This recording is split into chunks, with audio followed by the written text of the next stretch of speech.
দেখুন, গত 25 বছর যাবত বা 20-22 বছর যাবত উনি বাংলাদেশে আসেন, আমরাই ওনার সান্নিধ্যে গিয়েছি, আমি ওনার সান্নিধ্যে গেছি। এয়ারপোর্টে ওনাকে আনতে আমি প্রত্যেকবার গিয়েছি, আরো লোক ছিল, আমি প্রত্যেকবার গিয়েছি। ওনাকে কাছের থেকে দেখার আমার সুযোগ হয়েছে। আমি বিশ্বাস করি ওনার প্রথম সমস্যা হলো অহংকার, যেটা আল্লাহ তাআলার চাদর। ওনার অহংকার ওনাকে ধ্বংস করে দিচ্ছে, এটা হলো প্রথম সমস্যা।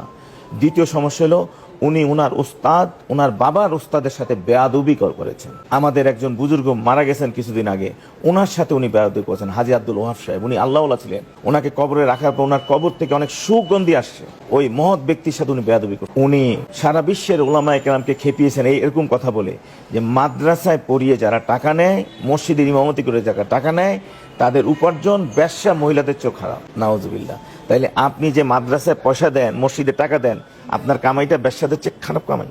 দ্বিতীয় বক্তব্য ওনার, উনি বলতেছেন আমাদের তবলিগের মধ্যে 6টা উসুল আছে, 6 নম্বর বলি আমরা। উনি বলতেছেন এই 6 নম্বরই পুরা দিন, অথচ আমাদেরকে শেখানো হয়েছে এই 6 নম্বর দিন নয়, এই 6 নম্বর দিন নয়। এটার উপর আমল করলে, এই গুণগুলো আসলে দিনের উপর চলা সহজ। আর উনি বলতেছেন এটাই দিন। ওখানে আছে কলমা, নামাজ, এলেম, জিকির, একলামুল মুসলিমিন, তবলিগ।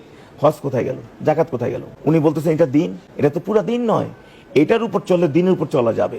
উনি এরকম কথা বলতেছেন। উনি বলতেছেন হুজুরে পাক সাল্লাল্লাহু আলাইহি ওয়াসাল্লাম হযরত জয়নব রাদিয়াল্লাহু তাআলার সাথে যে বিয়ে করছেন, ওই বিয়েতে উনি রুটি খাওয়াইছেন, গোশত খাওয়াইছেন, কেন খেজুর খাওয়ান নাই? অন্যান্য বিয়েতে উনি খেজুর খাওয়াইছেন। উনি ওনার প্র্যাকটিস থেকে সরে গেছেন, এই জন্য কষ্ট আসে। তাহলে নবীর বিরুদ্ধে কথা বললো। উনি সাহাবীদের ব্যাপারে বলছেন ওহুদের যুদ্ধে 5% সাহাবা নাফরমানি করছে, এইটা একটা ভুল কথা বলছেন। উনি মুসা আলাইহিস সালামের শানে কথা বলছেন, উনি ইউসুফ আলাইহিস সালামের শানে কথা বলছেন। নবীদের শানে কথা বললে উলামায়ে কেরাম এবং যারা ফতোয়া দেন তারা তাদের ইমানের ব্যাপারে আশঙ্কাগ্রস্ত কথা বলেন।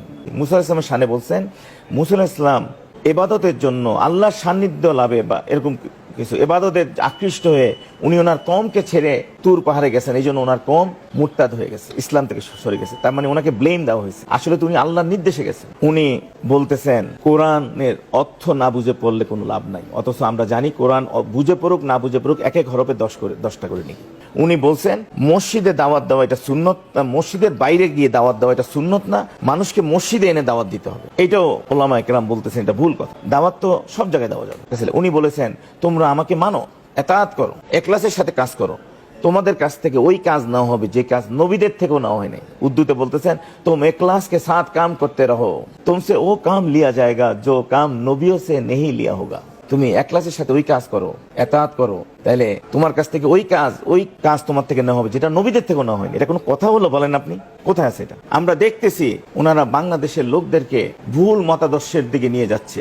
এমন কথা বলতেছে ওনাদের লোকজন, সাদ সাহেব যদি জাহান্নামে যায় আমরাও ওনার সাথে জাহান্নামে যাই।